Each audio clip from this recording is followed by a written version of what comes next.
Hey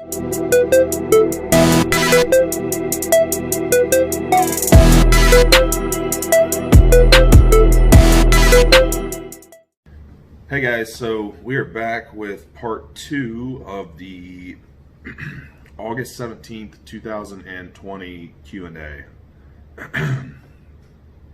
All right.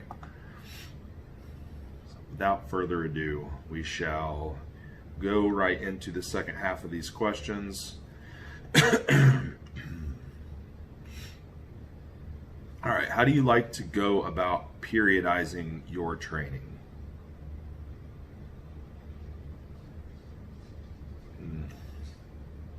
Well, if you're talking about my training specifically, I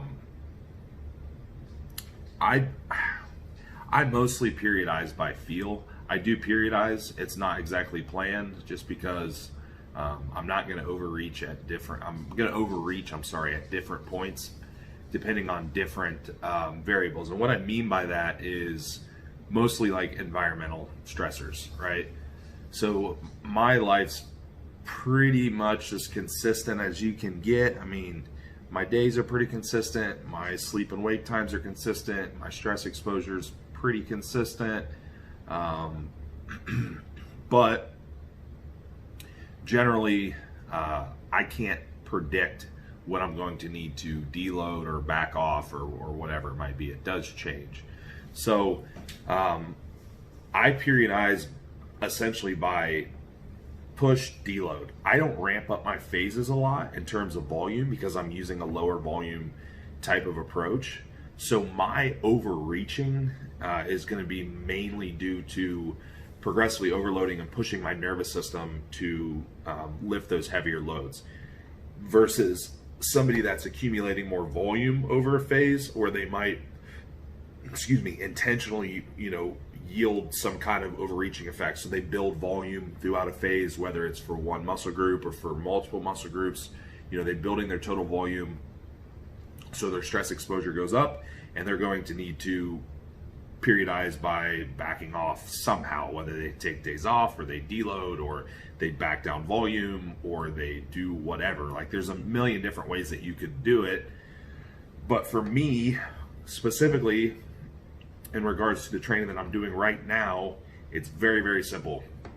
I will get stronger on my movements as much as possible. So, that's really it. When I stagnate on a movement or something goes wrong with the movement for an extended period of time, more than a few weeks, I will swap that movement out. We'll get rid of it. If I need to put some kind of additional focus on something, I will change my split at times. Like, I will prioritize a little bit more of my total work capacity towards certain muscle groups, right? But I'm not periodizing in any type of wave. I'm not periodizing anything like that.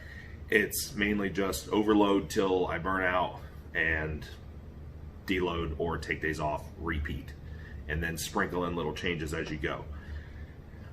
So that's all I'm doing to periodize my own training, and that's just trial and error that I've done for training for however many years.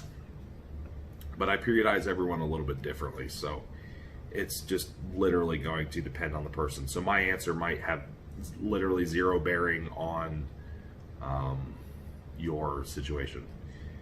Okay. Oh no. What do we do? Uh-oh. Let's go back into this thread. I think that was all of them on this thread. All right. So we're going to jump over to the other one. First question on this thread. John Meadows asks, who's more pasty, you or me?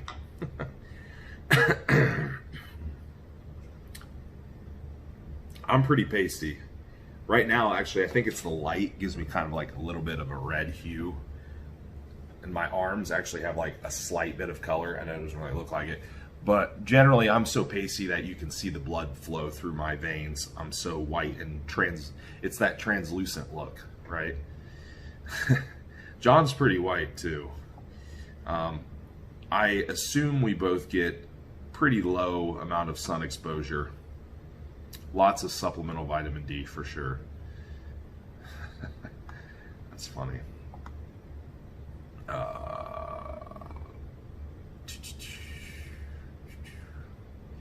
I might have him on that one though, because I don't really get any except for from here out to the barn, and then when I open the curtains in the morning.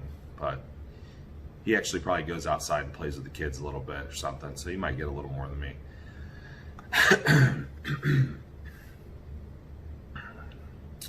Who have you learned the most from as a coach?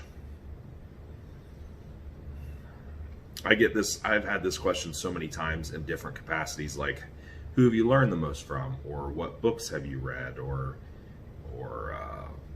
who do you follow, or whatever.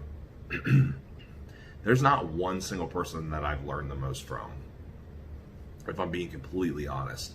And that's not like an ego thing. That's just how I learn, right? People learn differently. Just like in school, it's no different when you're a coach. People learn differently.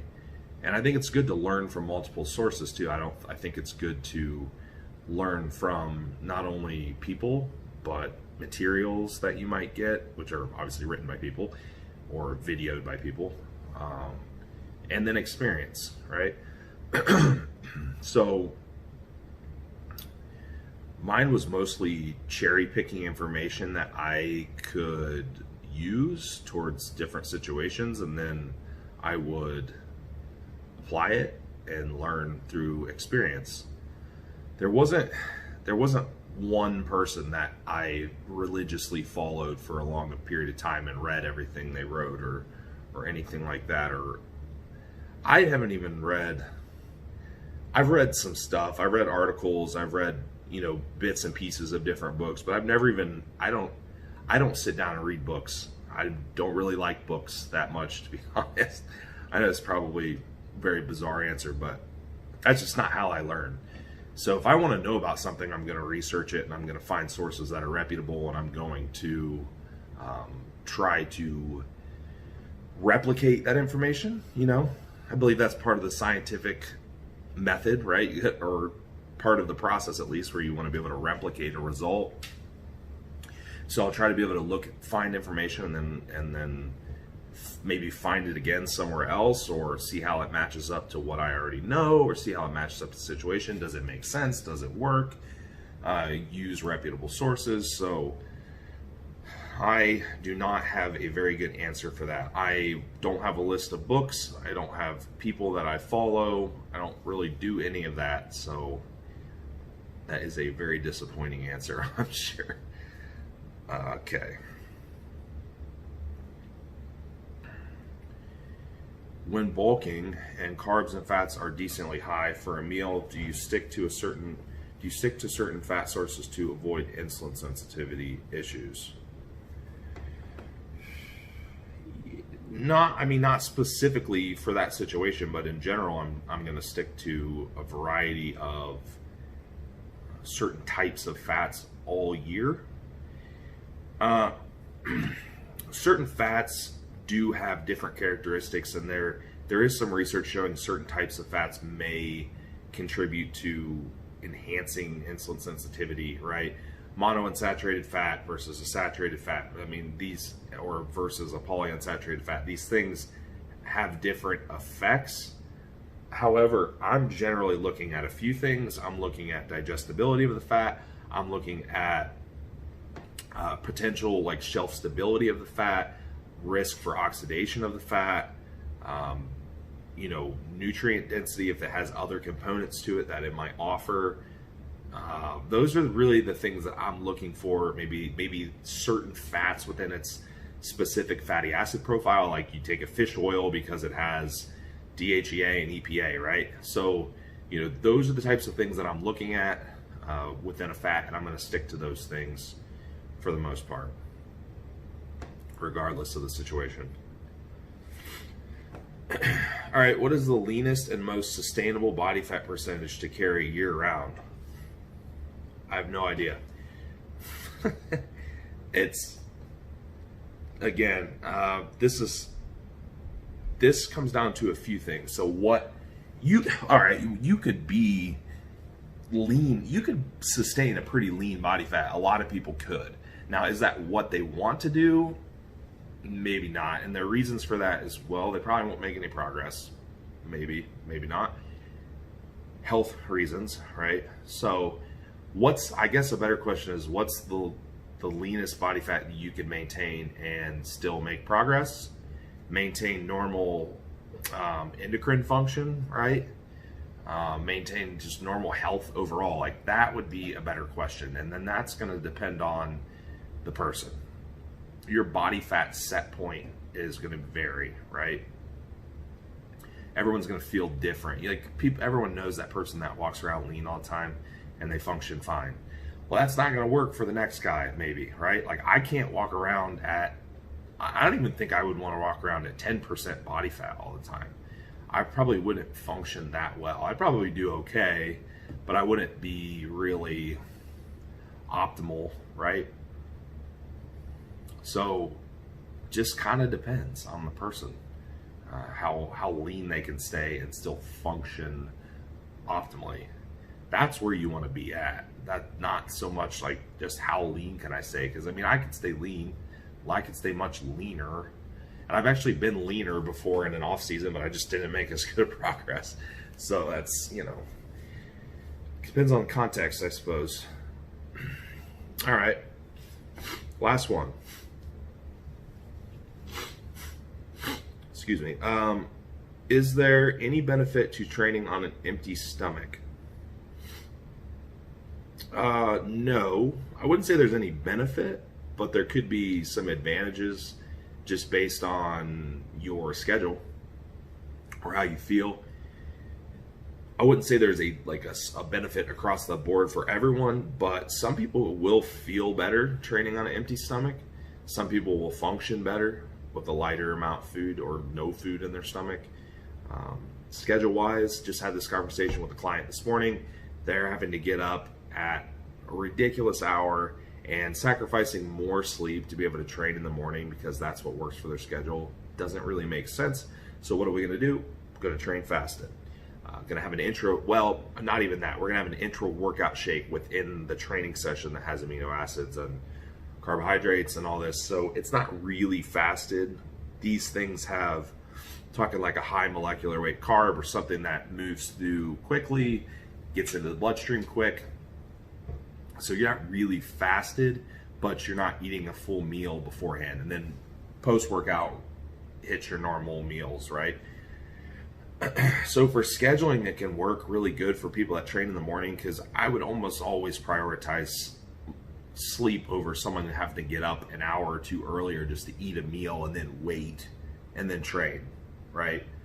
So schedule-wise, yes. How you feel, maybe. Depends on the person. I feel fine training fasted. Train fasted on, what day? Saturday. It was Saturday. Yeah, it was Saturday morning with just the intra shake. And I started fasted, and then I had the intra workout shake. Hit 2 PRs within the session. Doesn't really matter. I feel fine. You have plenty of glycogen.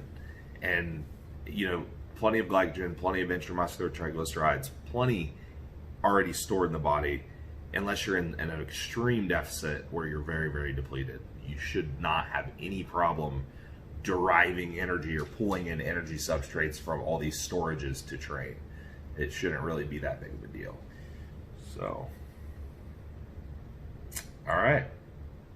That's it, guys. Part 2 is complete, and talk to you guys on the next Q&A.